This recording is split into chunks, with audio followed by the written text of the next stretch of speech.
Hola mi gente, ¿qué tal? Bienvenidos un día más a mi canal. Como os prometí, hoy es 13 de junio, así que en el vídeo de hoy es un especial historia de Annobón. Por desgracia no tengo mucha información sobre Annobón precolonial, así que vamos a empezar con Annobón desde 1471 hasta 2025. Son 554 años de historia, que no es poca, así que espero que os guste. Esta primera expedición, que pondré aquí el nombre en la pantalla, estaba integrada por 3 barcos: Soledad, Santa Catalina y Santiago. Partieron del puerto de Montevideo, Uruguay, el 17 de abril de 1778. El 24 de octubre del mismo año tomaron posesión en la isla de Bioko. Acto seguido se pusieron rumbo a Annobón. En casi todos los libros de historia de España siempre nos cuentan que el conde murió en alta mar, pero en Annobón siempre nos han contado que el conde murió después de una gran batalla con los isleños. Incluso a día de hoy, este lugar en Annobón se conoce como Nosopay, así que dejo que cada uno saque sus propias conclusiones. La primera expedición española hacia las tierras cedidas por Portugal fue totalmente un fracaso, especialmente en Annobón, así que tuvieron que pasar más de 60 años hasta que España volvió a intentarlo. 1858-1910, España había conseguido más o menos dominar toda esa zona y a su gente. Y aquí entra el papel de los misioneros. Ya sabéis que la Iglesia Católica y Apostólica tuvo mucho que ver en la colonización tanto en África como en América. Obligaban a los nativos a asistir a misa y empezaron a castigar y a prohibir cualquier rito tradicional. Como dato curioso, el 14 de enero de 1895, el gobernador español José Puente Basabe visita la isla y los ambos aprovechan su visita para presentar sus quejas sobre el trato degradante que recibían por parte de los misioneros. El gobernador pudo corregir algunos de estos errores e hizo ver a los isleños que no compartía los métodos empleados por la iglesia colonial. Este gobernador fue destituido por la metrópoli por haberse atrevido a cuestionar la labor de los misioneros en Annobón. 1900 a 1959. Hablaremos de la historia de Guinea Ecuatorial en conjunto en otro momento. Hoy estamos tratando la historia de Annobón. Otro dato importante es que en 1931, ambos hartos de las agresiones y violaciones que venían sufriendo por parte de las autoridades españolas, asesinan al general Gustavo de Sosta durante su visita a la isla como gobernador de la Guinea Española. A finales de 1959, especialmente en la parte continental de Guinea Ecuatorial, empezaron a aparecer las primeras actitudes independentistas. Annobón desde 1968 hasta 1979. El 12 de octubre de 1968, Guinea Ecuatorial se independiza de España. Como os dije anteriormente, y hablaremos en otro momento sobre la historia de Guinea Ecuatorial, los pueblos que hoy conviven en Guinea Ecuatorial y cómo se gestionó todo este tema de la independencia, porque no todos los pueblos estaban de acuerdo. Y en el caso de la isla de Annobón, y como nos cuenta Pedro Bodipolizo en su libro Annobón, su tradición, usos y costumbres, en Annobón mis antepasados no sabían ni siquiera lo que era la independencia, no se enteraban de nada. Se celebraron las elecciones y por motivos que a día de hoy desconozco, en la isla de Annobón arrasó Bonifacio Ondoedu y Macías Nguema obtuvo solo un voto. Al final Macías se convertiría en el presidente de Guinea Ecuatorial y empezaría la pesadilla del pueblo annobonés. Los 11 años de la dictadura de Macías podríamos decir que también son los peores momentos de la historia de Annobón. Durante la época colonial, el barco iba a Annobón cada 3 meses. Después, cuando se fueron los españoles, pasó de eso a ir cada 2 años. Y ya a partir del año 1973, la isla de Annobón fue completamente abandonado por parte del gobierno de Guinea Ecuatorial. Con esta fecha porque aquí empieza la pesadilla del pueblo annobonés. En los años 1973 y 74, la población annobonesa padeció 2 graves epidemias de cólera y sarampión. El Estado de la República de Guinea Ecuatorial, a manos del presidente Francisco Macías Nguema, dejó a los annoboneses a su suerte, sin ningún tipo de atención médica ni ayuda por parte del gobierno ecuatoguineano. La epidemia de cólera de 1973 provocó la muerte de más de 400 personas. entre niños, mujeres y hombres. Francisco Macías impidió que la Cruz Roja pudiera auxiliar a los isleños. La desgracia del pueblo annobonés continuó en 1974, cuando una epidemia de sarampión y poliomielitis causó la muerte de más de 500 niños. No hace falta que os explique qué es la poliomielitis, porque una imagen vale más que 1000 palabras. Esto, y digamos que los pocos que sobrevivieron, que quedaron así.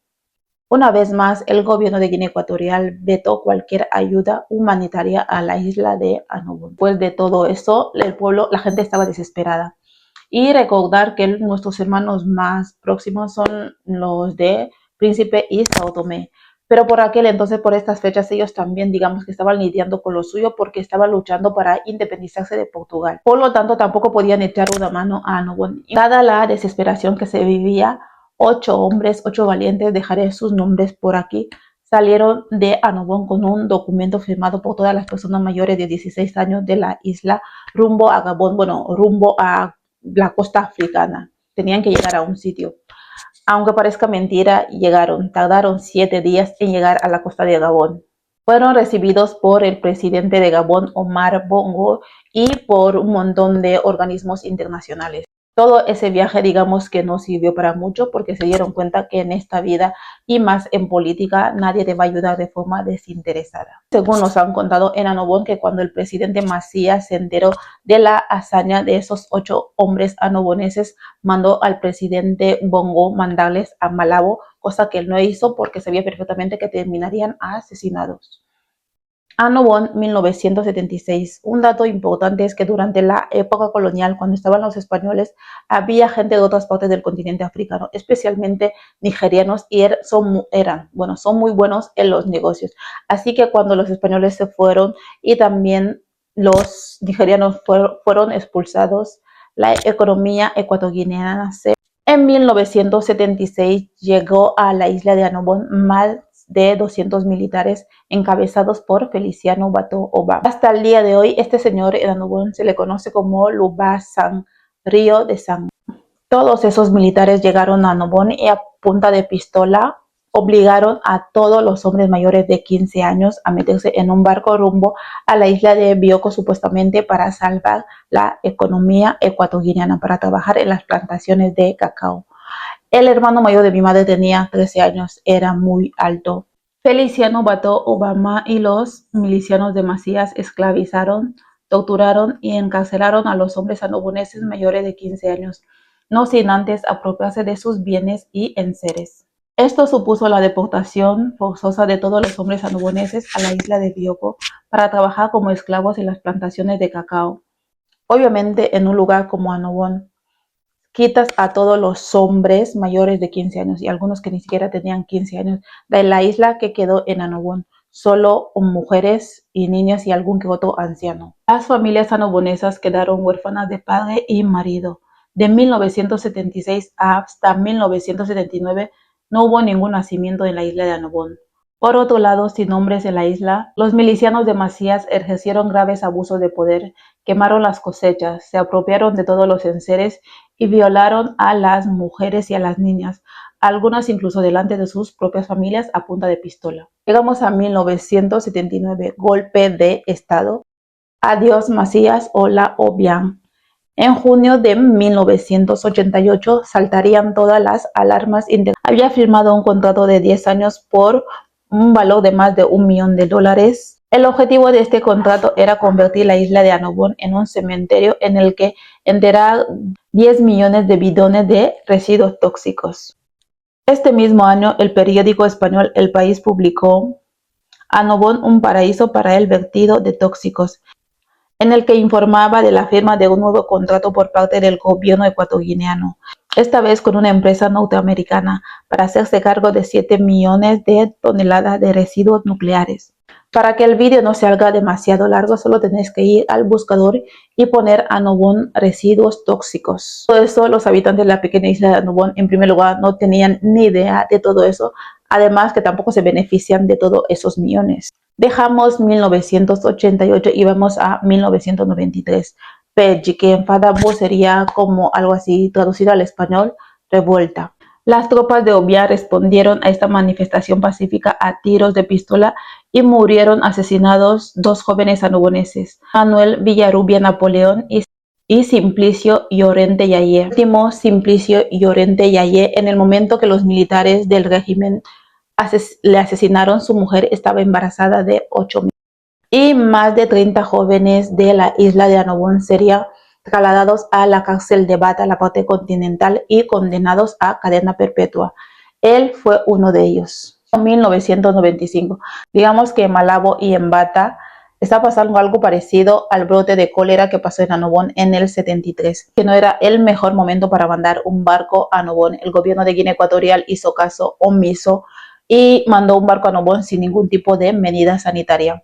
Y ya habían vivido ya la pesadilla del 73, esta vez no fue tan devastador, pero sí murieron más de 100 personas al 2023.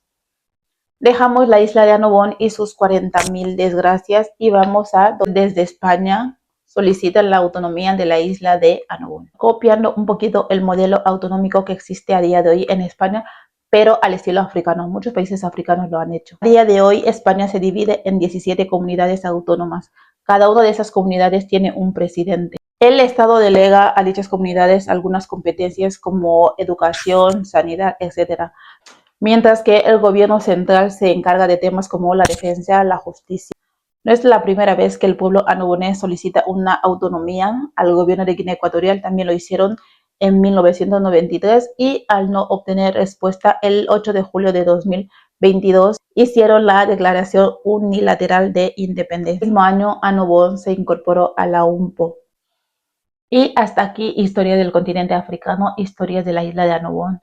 Una vez más, dar las gracias al pueblo argentino por todo lo que habéis hecho y estáis haciendo por Annobón.